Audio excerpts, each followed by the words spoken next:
to the stage. Kira Moore!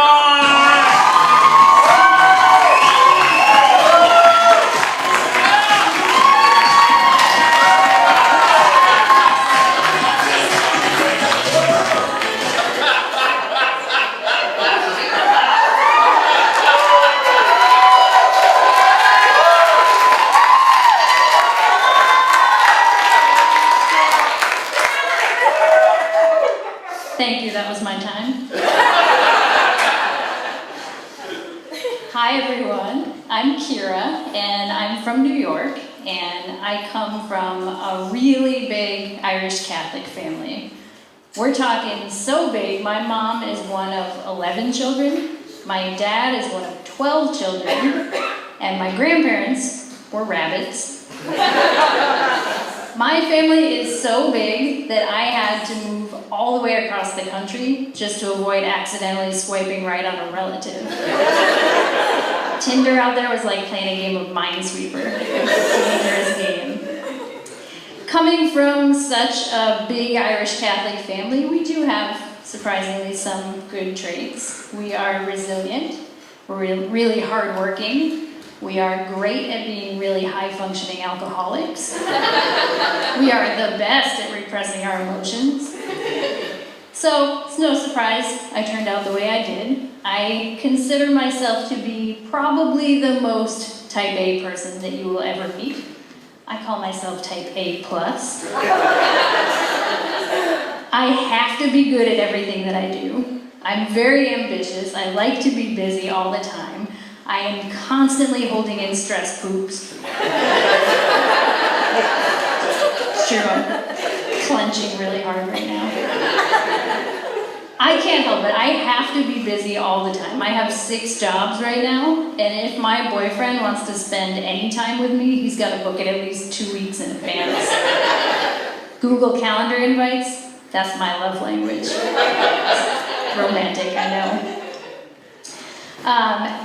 Being the overachiever that I am and having that kind of type A lifestyle does come with some perks. There is constant stress, debilitating anxiety, depression, less self-confidence than Joe Biden in a rap battle. So I thought doing stand-up would be really good for all of that. No pressure to laugh at my jokes or anything, just know that I am just hanging on by a thread here, and my entire mental health now rides on me being successful at this.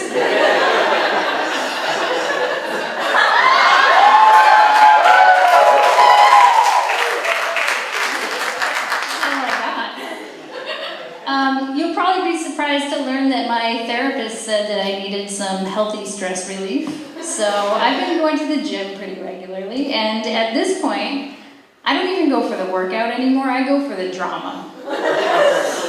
When I go to the gym, I feel like I'm getting to live out one of my childhood dreams, which was to be Jane Goodall, immersed in a pack of chimps.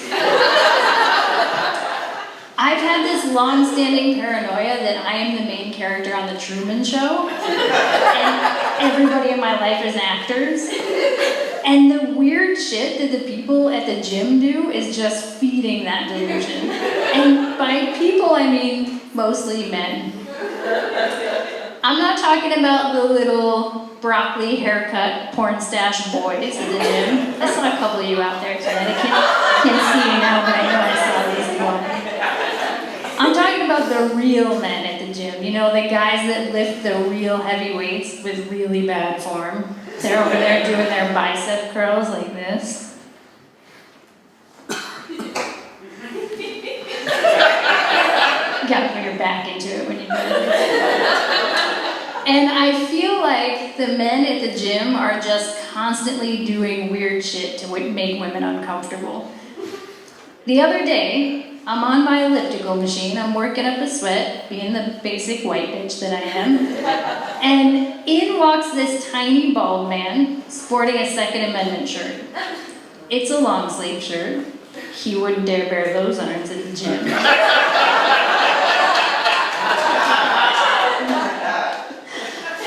And this guy, he gets on the treadmill that's right directly in front of me. This wouldn't be a a problem, but there are more treadmills open than there are pockets on this man's camo cargo shorts. But he picks the one right in front of me. And so he gets it up to speed, he starts walking, and then he turns around and faces backwards, and he's walking backwards. And we're 5 feet away, we're looking at each other, and I'm like, all right, Napoleon, what are we, practicing for a duel here?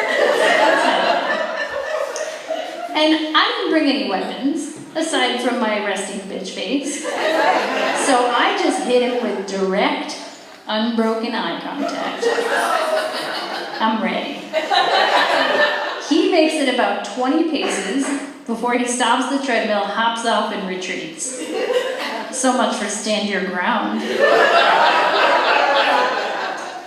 And this guy, fun fact about this guy, he drives a van to the gym.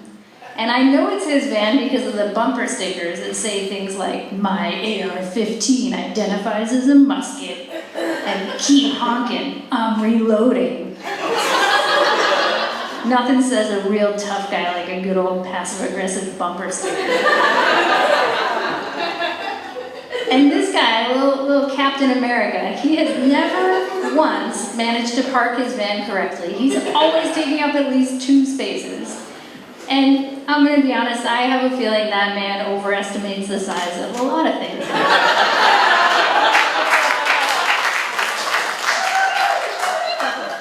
There's also the delightful gym catcalls. Anybody else ever experienced those? Those are great, especially this time of the year. The other day, I'm minding my business mid-workout, and in walks this guy who looks like Freddie Mercury's fat cousin. This guy is rocking a very unattractive full bush on his upper lip. And he walks past me and he slows his pace. And he looks me up and down, and he does this.